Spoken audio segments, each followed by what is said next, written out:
Welcome to Tax File. I am your host, Laure Bala Hassan, and today's episode is packed with delightful segments you won't want to miss.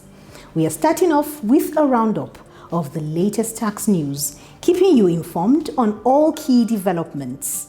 In our Did You Know segment, we'll share some interesting tax facts. Then, it's over to Vox Pop segment, where we hear what the people have to say about some tax issues.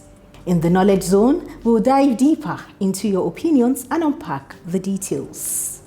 Our Professional Insight segment brings expert perspectives to help you better understand some tax topics. And finally, to What's on the Net, we respond to your comments and questions from our social media handles.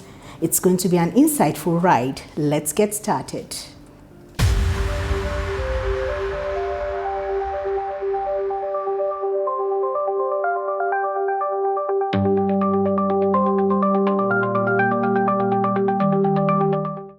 And now, the news.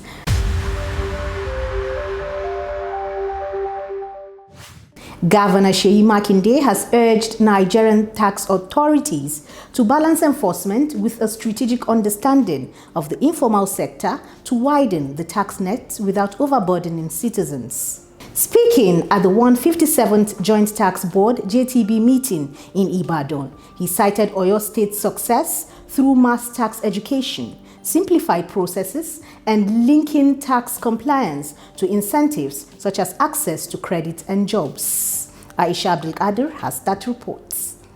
We recognize that the informal sector, made up of traders, artisans, commercial drivers, and small businesses, forms the backbone of our local economy.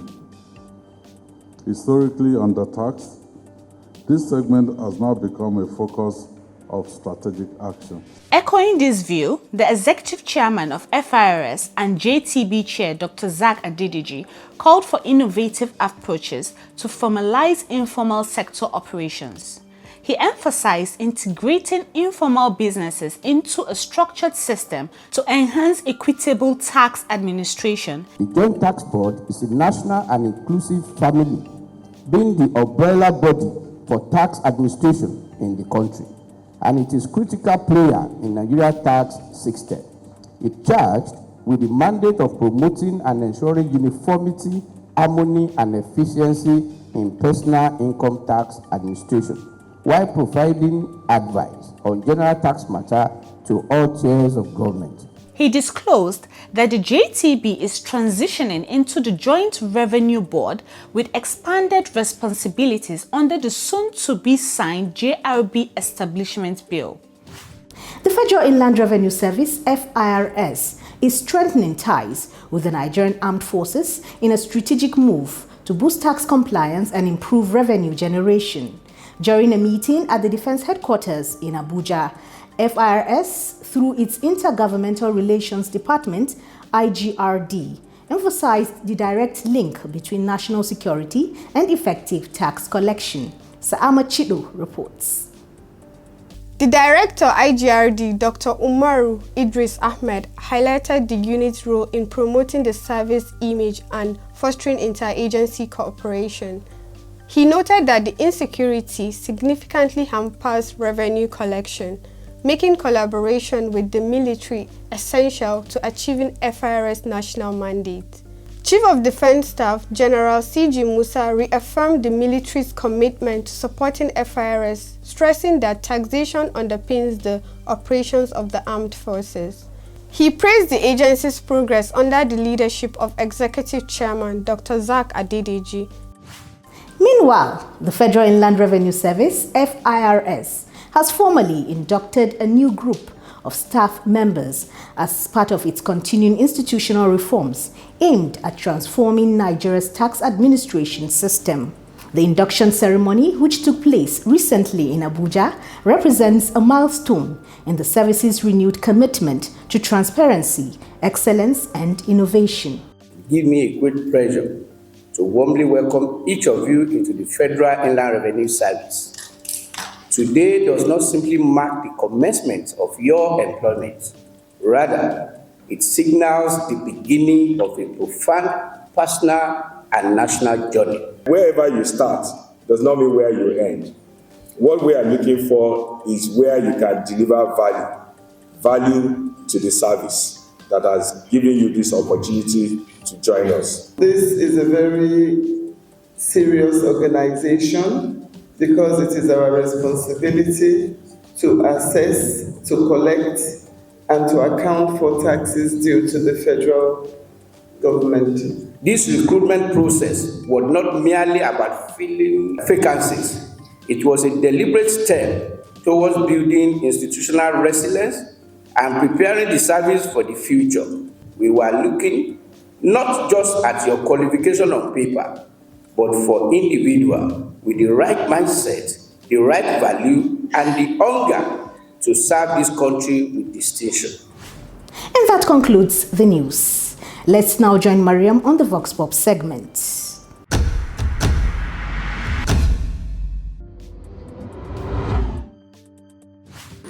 Hello and welcome to the Vox Pop segment of the program, where we ask random people on the streets what they know about tax-related matters. I am yours truly, Mariam Jolie Adura, and today we will be finding out about the progressive tax. Come. Today we want to find out what you understand by progressive tax. Well, progressive tax, based on my understanding, is a tax that you pay higher with a higher income. And these are taxes you also pay higher taxes with higher profits. So it's assumed that the lesser the income, the lesser taxes you pay. If you earn high, you should also pay higher taxes. A good example of that is the pay taxes. Even with company income taxes, when you earn and you make good profit, you pay taxes different for other people that make losses or don't even make little profits. So that's my understanding of a progressive tax. What do you understand by progressive tax? Okay. Progressive tax is, as the name implies, progressive. I believe is tax is income earners are taxed according to how they earn. That is, the higher you earn, the higher tax you will pay. The lower you earn, the lower tax you will pay. And I think a lot of countries practice this progressive tax, Nigeria inclusive. And though it used to have, there's a lot of problem, a lot of people believe that it's unfair. You understand? People, those that pay higher, they feel it's unfair to them, that why should they pay higher tax because they earn higher money, so they believe that it should be equal. But the essence of it is actually for redistribution of income evenly. Thank you. Thank you so much. So we want to find out from you what the phrase progressive tax means. Thank you. I think to the best of my knowledge, progressive tax is a tax that is progressive in nature, just like the name implies. The higher you earn, the higher taxes you pay. So it's a kind of, some would say it's equitable taxation because it is commensurate with your income, and then it is commensurate with one's earning. So that's what progressive tax is.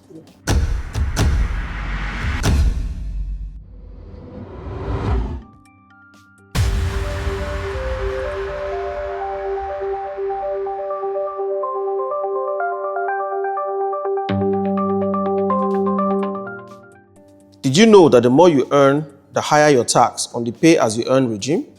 For more information, visit our website on www.firs.gov.ng. Ashu Abe takes us on the Knowledge Zone.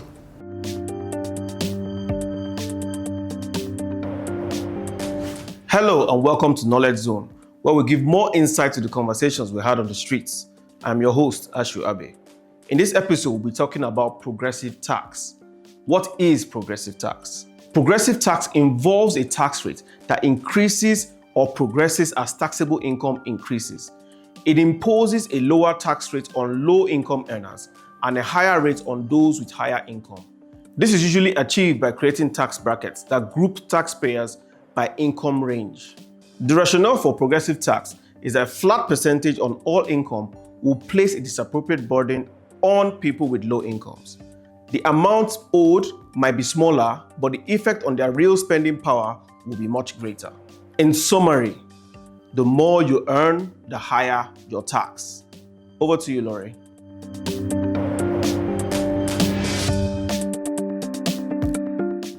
And now to our professional insight segment.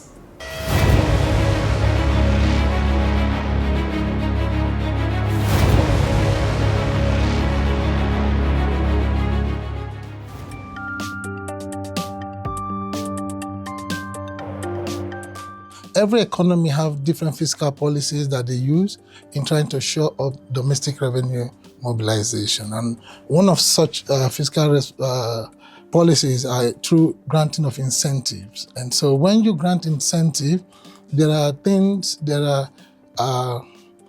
you are expecting to get from the government. So based on that, if you do not precisely analyze and appraise the kinds of incentive you grant and the benefits, if it's an investment, we say return on investment, the benefit you get in granting those incentives, then you may not be doing the economy well, then you may be losing revenue. So in a nutshell, tax expenditure is the aggregation of taxes that government is supposed to have collected that we are not collected as a result of the granting of those tax incentives.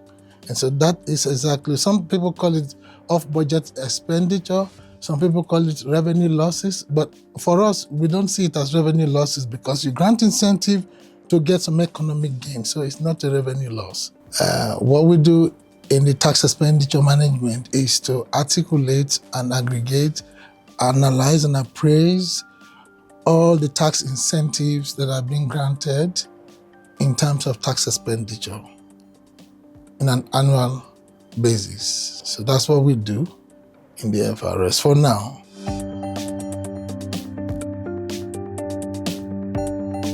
You grant incentives based on your legal framework.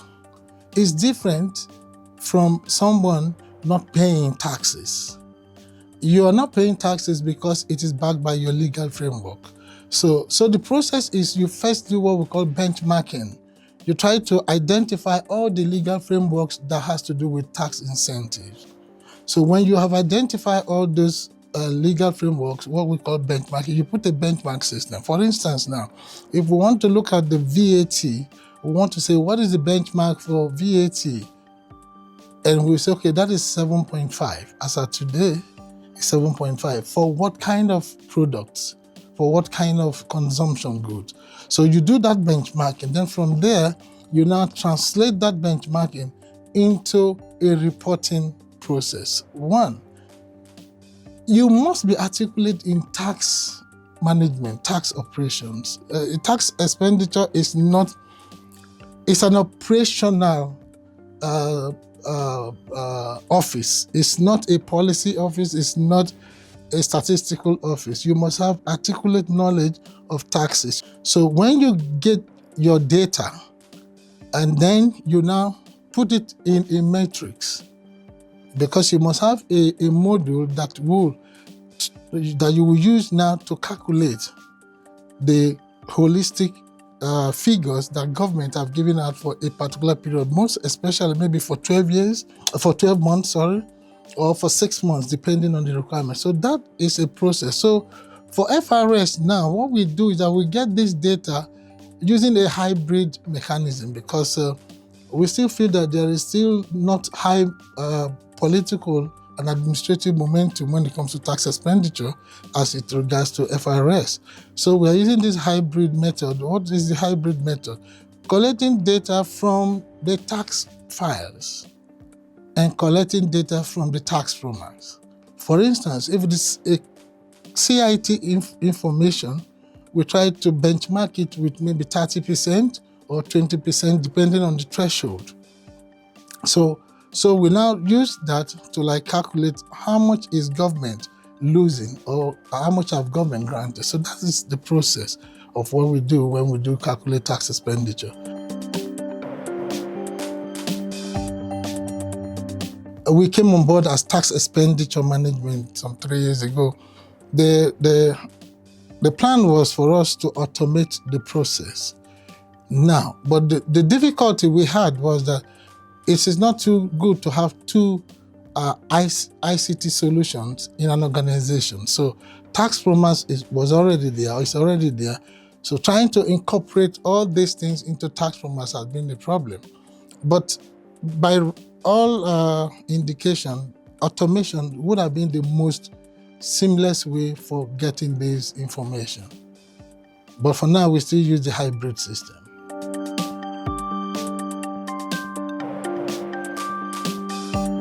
The momentum for tax expenditure and tax incentive, because now we use it interchangeably, and I'm going to explain.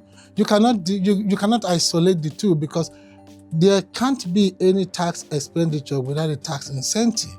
But we all know that not all tax incentive generate to tax expenditure. So you can't separate the two. Now, how has it helped FIRS? Before now, like I said, the collection that we normally do collect in managing tax expenditure before now, outside the oil and gas, we are one of the highest collectors. The records are there.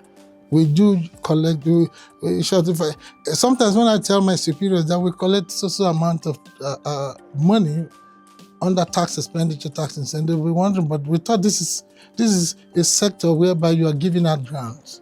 So in terms of revenue generation, yes, it's been very, very wonderful.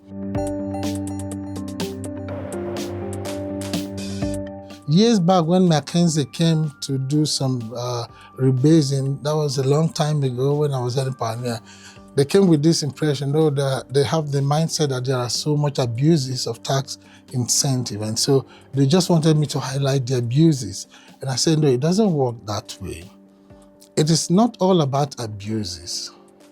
It is all about what exactly is the law saying. If the law says I shouldn't pay taxes on XYZ, and if I'm not paying taxes on XYZ, I have not abused the law. But if the law says I should pay taxes on XYZ and I'm not paying, then it means I've abused the law. Now, there's a difference between lack of compliance and going by the rules of tax incentive, tax expenditure. Sometimes people think that because you have been granted incentive and you're not paying, then that means you're not complying with taxes. No. Tax expenditure is backed by law. Like I said, the legal framework. Lack of tax compliance is not backed by law. No government will say, don't pay tax. But government can say, don't pay taxes based on what we are expecting to do. Now, for the abuses, we have been trying to monitor abuses. The only problem we have now, because there's no centralized mechanism to manage tax expenditure, tax incentive. It has been decentralized, and so it's becoming a little bit difficult. So the only thing we do is that when we get the data, because we are tax practitioners, we try to analyze the data and know, okay, this area, we don't think you have complied with the law. But it has not been that easy the way it was when it was managed in one place.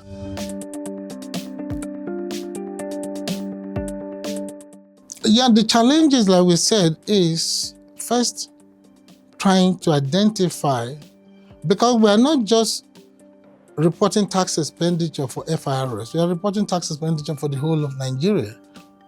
And so you can imagine that data is always a problem. So how do we get data for FIRS alone is an issue. How do we get data for customs is an issue. How do we get data for people like the midstream is a problem. So we've been trying to see how far we can have an interface of technology whereby we can plug in our own data with that of customs and all that. So the challenge, I would say, in managing tax expenditure and the reporting is that of data. Tax expenditure, when we're talking about Africa, West Africa, really gathered momentum first in Nigeria. Now, but most of those things that we started with, and we are no more operating them have been taken over by some other West African countries, and they are now up there managing their fiscal policies well, and we are not anywhere. Sometimes we go to the meeting, they still look at me as, you are the one that originated this matrix, because me and my team, I don't want to say me alone, we developed the matrix that is being applied in West Africa now for tax expenditure reporting. But the momentum is dropping here, while the momentum is increasing outside. So that's a big challenge.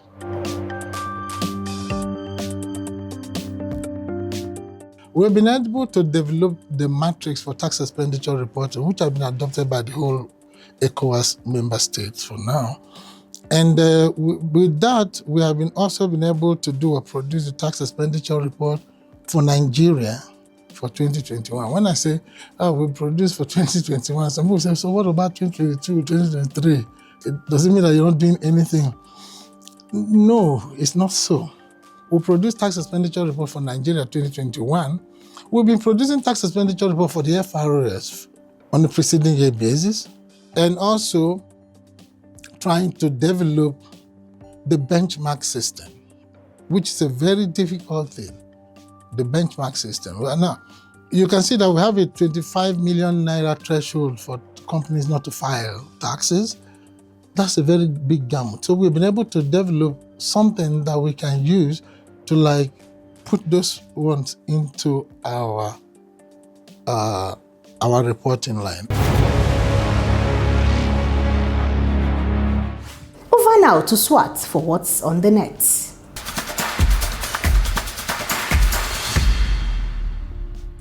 Hello and welcome to What's on the Net. My name is Joyce Wateku.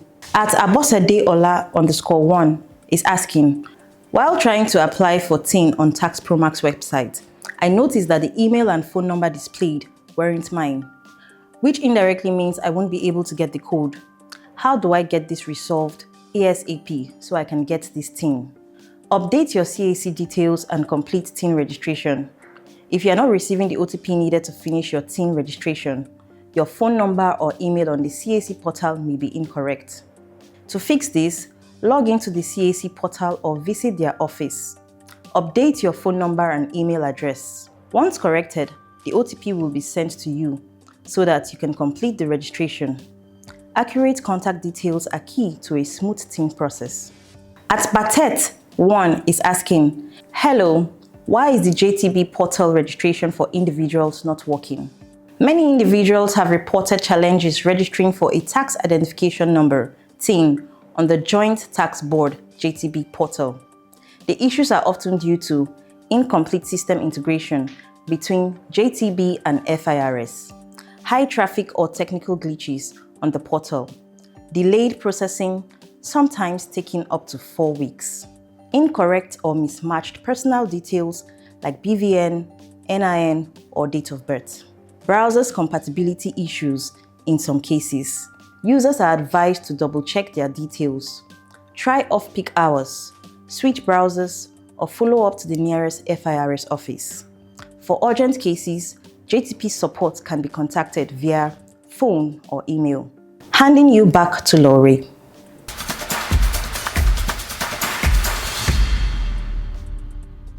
Thank you, SWAT, for that beautiful segment. And on that note, we conclude this week's episode of Tax File. I hope you are walking away with fresh insights and a clearer view of today's tax landscape. Do follow us on our social media handles showing on your screen now. Until next time, I am Laurie Balahassan. Stay informed, stay compliant, and keep watching Tax File. FIRS, simplifying tax, maximizing revenue.